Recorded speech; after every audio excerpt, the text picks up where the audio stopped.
Continuing with module number 1, single phase transformer. Today we'll discuss or analyze the practical transformer on load. In the last session we seen that as such there is no resistive drop or leakage reactance drop in the case of ideal transformer. But when it comes to the practical transformer, you have to add the resistance as well as the leakage reactance to the ideal transformer so that it becomes a practical transformer.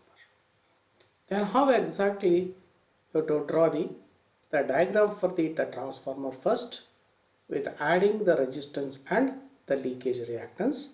Then how to draw the vector diagram for different types of loads. Practical transformer on load. That is, we know that there is the magnetic core and a winding, primary winding and a secondary winding, and there is a magnetic core. Then whenever the secondary of the transformer is connected to a load, then I2 is start flowing in the load. Then the current drawn from the source, that is V1, is I1. It has got two components. One is I0 and I1 dash. Then the I0, which is responsible for creating a magnetic flux, as well as there is a core losses in the transformer. Then the I1 dash is the counterbalancing current, which is drawn from the source because of there is a flux is produced by the current I2 in the secondary winding, which is opposing the main flux. Then what we exactly want in the transformer action is the flux in the magnetic core remains the constant. To make the flux constant, the extra current which is drawn from the source under load condition, it is called as a counterbalancing current. Okay, that we have discussed in the last class. In the practical transformer, we know that there are two windings. One is the primary winding, another one is the secondary winding. But it is a practical transformer, therefore the winding has got its own inherent resistance. It is exhibiting its own resistance. Then we are calling in the primary side, the primary winding is exhibiting a resistance of R1, and there is an existence of the resistance in the secondary is R2. That you have to add to the ideal transformer. The first case. The second one is, we know that whenever there is a current I0 is flowing, it is not only linking the flux from the primary to secondary winding, but there are some leakage fluxes. This leakage flux were taken in the form of leakage reactance. Therefore, in toto, what you have to see here for a practical transformer, winding has got resistance and leakage reactance. Therefore, in the primary, R1 and the X1 are the resistance and the leakage reactance of the primary winding, and R2 and X2 are the resistance and the leakage reactance of the secondary winding. If you are adding these two components, that is the resistance and reactance in the primary and secondary, to ideal transformer, it becomes a practical transformer. Then we can see here an ideal transformer was supposed to possess no resistance. We have discussed, but in actual transformer there is always present some resistance. Therefore, we are taking R1 here.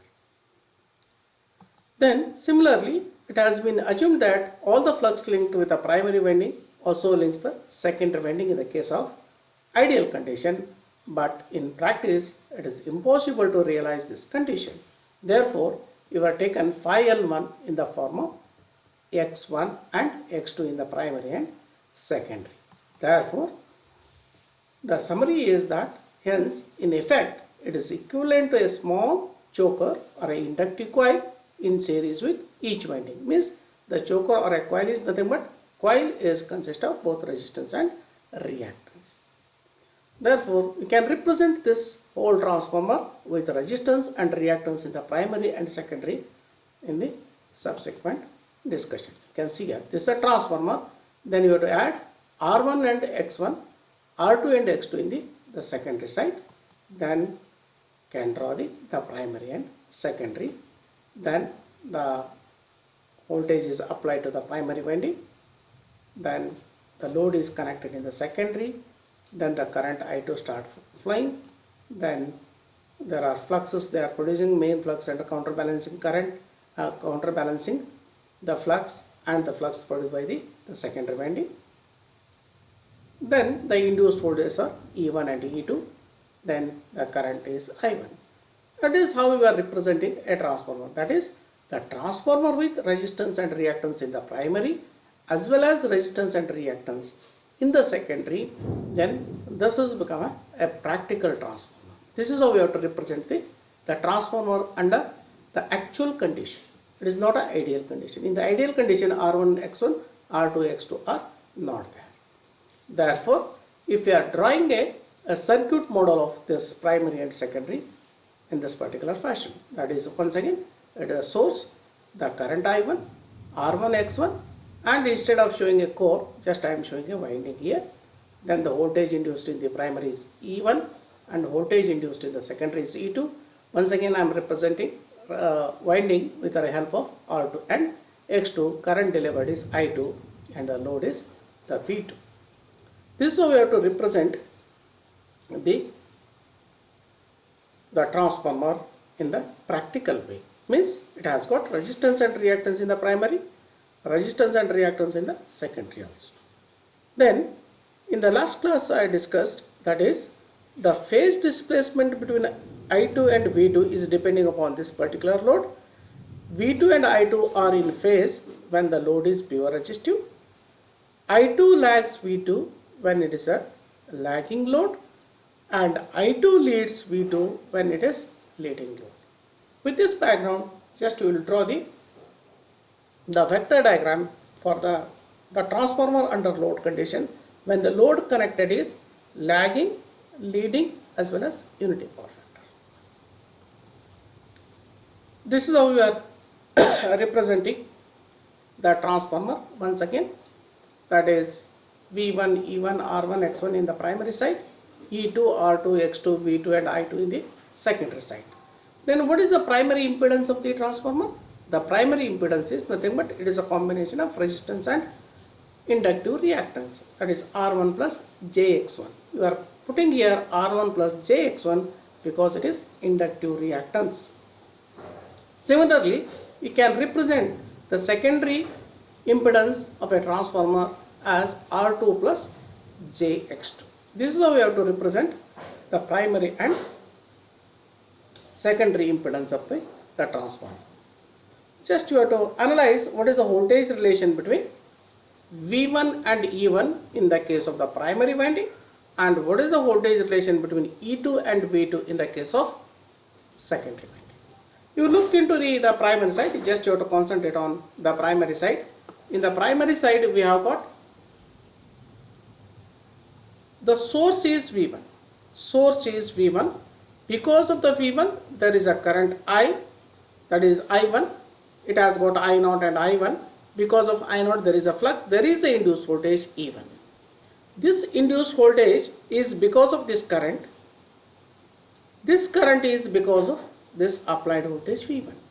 Therefore here V1 is the source and E1 is at the receiving end. Therefore, then how to get E1?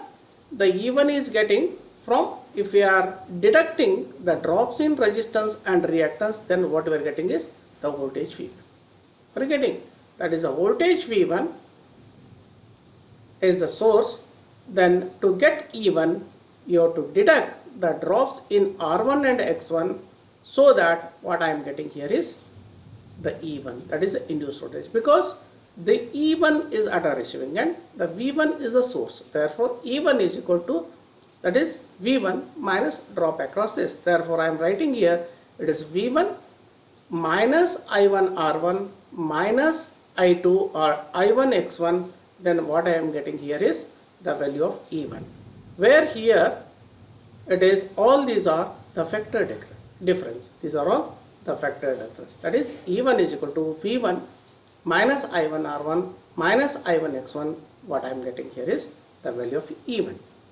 Similarly, if you have to concentrate on the secondary side of the transformer, in the secondary side of the transformer, what is the source of the voltage? How the current is flowing in the secondary winding? It is because of E2. Therefore, the E2 is the source. Then how to get V2? V2 you are getting when if you are deducting the I2R2 drop and I2X2 drop in E2. It is exactly reverse to the primary side. You have to very carefully observe here. V1 is the source here, whereas in the secondary E2 is the source here. Therefore, the V2 is equal to E2 minus I2R2 minus I2X2. That is also, there is a vector difference. Therefore, the secondary terminal voltage V2, that is this V2, that is the voltage across this point, is this voltage minus drop across R1 as well as drop across X2. Therefore, the secondary terminal voltage V2 is vectorially less than secondary induced EMF E2 by an amount of I2 R2 and I2 X2. That is how we have to express your V2.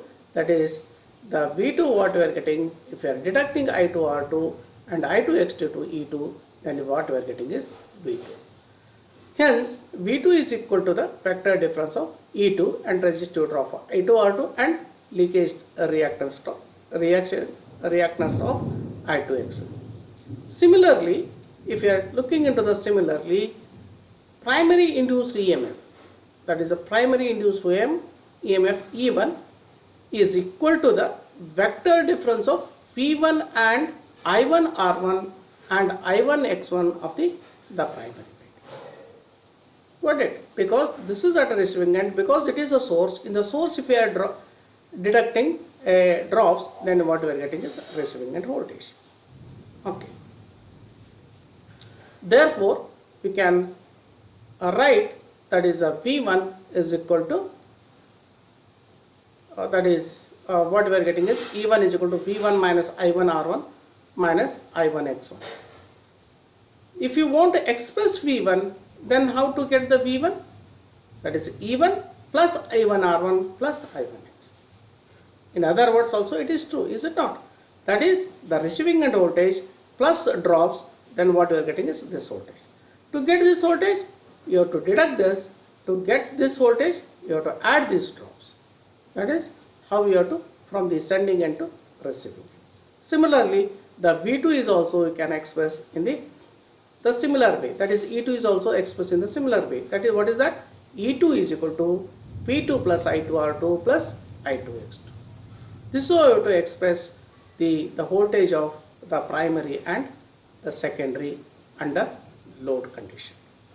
With this background, in the next session, you have to try to draw the vector diagrams for the transformer under load condition at leading power factor, lagging power factor, as well as the unity power factor.